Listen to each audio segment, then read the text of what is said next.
Another race of great interest nationally and especially in the state of Virginia, and that is the gubernatorial race in that state. And joining us is the Attorney General of the state of Virginia. He is the Republican candidate for governor, and we welcome back Ken Cuccinelli. Hello, sir. Hey, Steve. How you doing? Good. How are you? I am hanging in there, which is all I ask for about 84 days out or however far out we are. It seems like it's been going on for a long time, doesn't it? Well, it always feels that way. That's what I mean, I guess. Yeah, the remaining 2.5 months sometimes seems like no time at all, and sometimes it seems like years. But, so much happens in every given day. Yesterday we rolled out our 6th policy.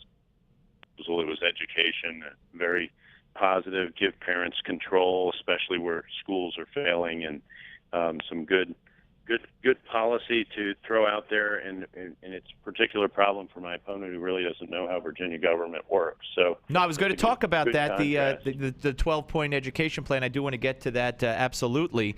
How do you feel it's going on the ground right now? I mean, you're out there, you're talking to the voters, the constituents, and like I said, this seems like it's been going on a long time, and it's got a long ways to go. But where are you right now? Are you happy in the place that you're in?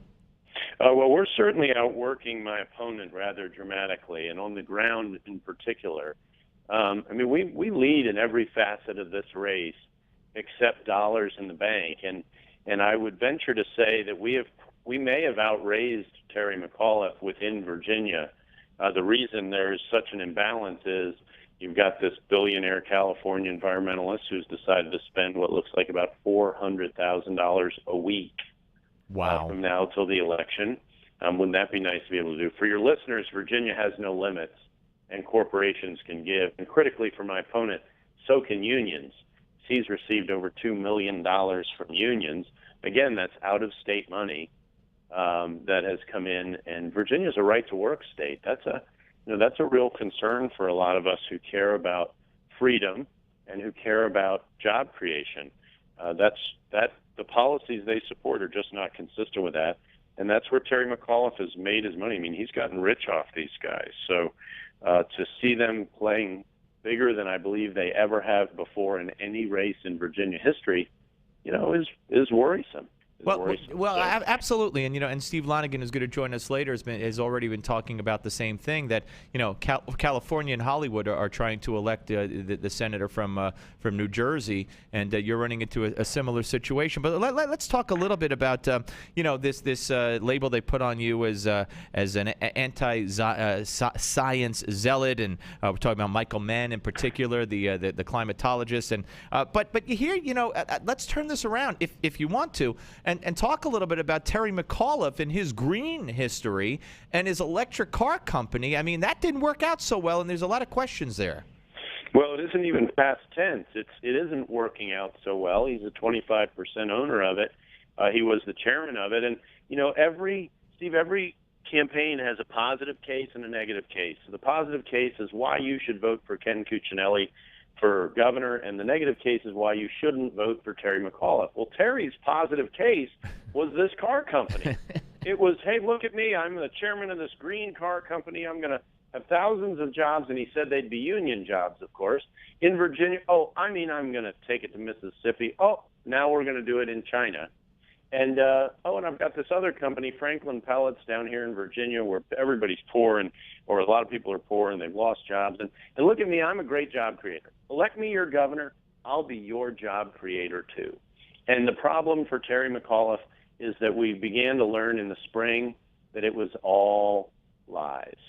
It was untrue. It was overwhelmingly false. And so all they're left with is the negative case, is this attack and destruction of Ken Cuccinelli. And, I learn all sorts of new things about myself in their ads and in their mail that I never knew.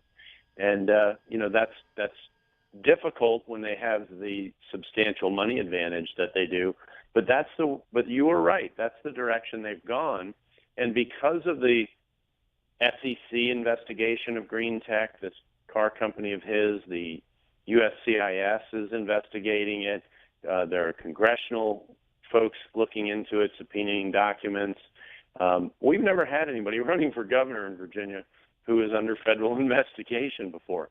So I have to think the voters of Virginia are going to be very uncomfortable with that come November 5th. We're talking to the Attorney General of the state of Virginia, Republican gubernatorial candidate Ken Cuccinelli, here on the Steve Malzberg Show. And again, here's another, Planned Parenthood, who, from what I understand, is now getting a big break under Obamacare, la-di-da.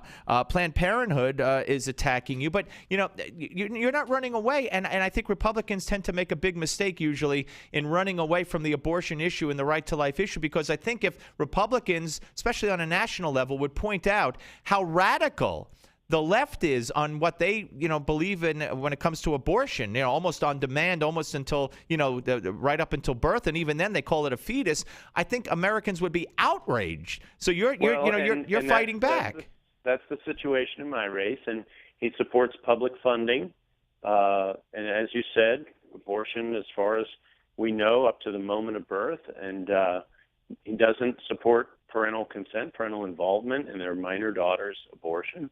And in Virginia, we've just had health and safety standards established for abortion clinics, something that I think there was room to compromise on where those standards landed, but the other side didn't want to compromise, and a pretty tough standard was voted on by our General Assembly. And I certainly think that if women are going to get an abortion, they ought to be in clinics that respect them and treat them with dignity.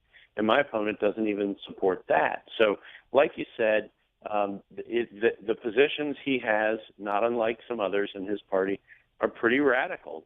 They like to attack me on this issue, and the media helps them because they just redouble what he has to say, and they never ask him to take a position. And in our one debate, Steve, he won't debate me. We've only had one debate, and there's only one other scheduled. I laid all those positions out, and he didn't say a peep, not a word. And the media didn't report. I never saw a single report that mentioned the subject. Not a single report, despite, as you point out, how radical his positions are. All right, let's talk about two other things, and let's get to your education, your 12-point plan, without giving us obviously all the 12 points. Certainly educate. But certainly education, Ken, is you hear the same old rhetoric, from Cory Booker, for instance, in his campaign commercials here in New Jersey. I see them because I live in New Jersey, and it was, let's treat teachers like the professionals they are. It's the same old rhetoric from Obama's campaign in 08, and from the campaign before that in 04, and the campaign before that in 2000. There's nothing new. There's nothing that actually works to improve education in the public school system, and you've come out with some very interesting, angles. Well, and just to that point, many times before, in probably every state in the country, the elected officials have faced up to the fact that they had some shortcomings or another in the public education system, and they wanted to make it better. Okay, we all agree on that. But their solution is overwhelmingly simply more of the same. And that, as Dr. Phil would say, how's that working out for you? And, I think of education, even public education, as being about each child, not about the system in which we plug these children into.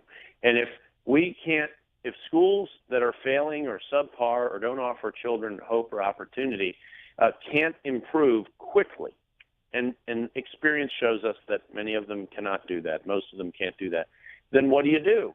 Well, those children don't have a year to give, 2 years to give, 3 years to give. You let them get behind like that, they are behind for good.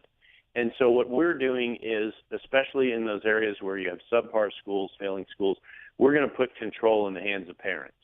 And we're going to let parents start to dictate a great deal of their children's educational destiny. And parents love their children. Government can't do that, and it never will.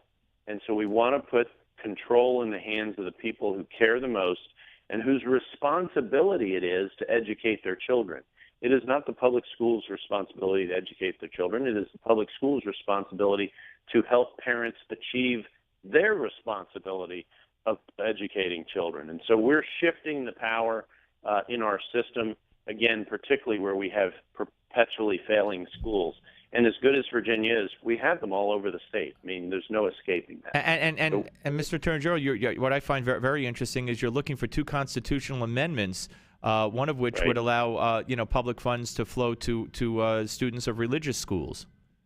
Well, we have in Virginia what's called a Blaine Amendment. This is an anti-Catholic amendment that was put in the Constitution a long time ago, and it was to block money from going to religious schools because it was aimed at Catholic schools at the time. And, to our north and our south, Maryland and North Carolina, two very different types of states, they don't have that. And nothing appalling has happened simply because they don't have that restriction. And getting the Constitution amended doesn't by itself change anything in Virginia. You then need the General Assembly to introduce policies that provide more flexibility and control for parents. But we're trying to work on that track, as I mentioned a minute or two ago, at the same time. So we're trying to do a few of these things in parallel, again, to make a more responsive public school system that works better for our children. And frankly, that we set it up in such a way that we aim at rewarding our excellent teachers. We want to move in the merit pay direction and put in some systemic ways of doing that, which we focus on, and and shift the dollars out of administration for a lot of those. Very, very briefly, one final question. Obviously, as it should be, it's state focused, your campaign and what you've been talking about. But is this in any way a referendum on Obama? Well, there's no question that with the elections 1 year after, and we border Washington, people who want to send a message to Washington are going to vote for me in this election. And we've seen that effect before in Virginia. It's real. It's legitimate. And when you look ahead to 2014, because of the nature of the New Jersey election, one side or the other is going to come out of Virginia with momentum for 2014. I mean, if you think back to 2009, we were the first push back. Right. We were the first push back. In 2010, just in Virginia, we had 6 Democrat congressmen. Now we have 3, all in 1 year. And so the sweep rolled into 2010. And so, yes, one side or the other is coming out of Virginia with momentum across the country. Well, listen, we wish you luck, and I hope you'll speak with us again well before the election. Hey, Steve, glad to. If people could go to Cuccinelli.com, they can join in and help. We'd love to have that. Cuccinelli, Cuccinelli.com. Thank you, Mr. Attorney General. Thanks, Appreciate Steve. it. Ken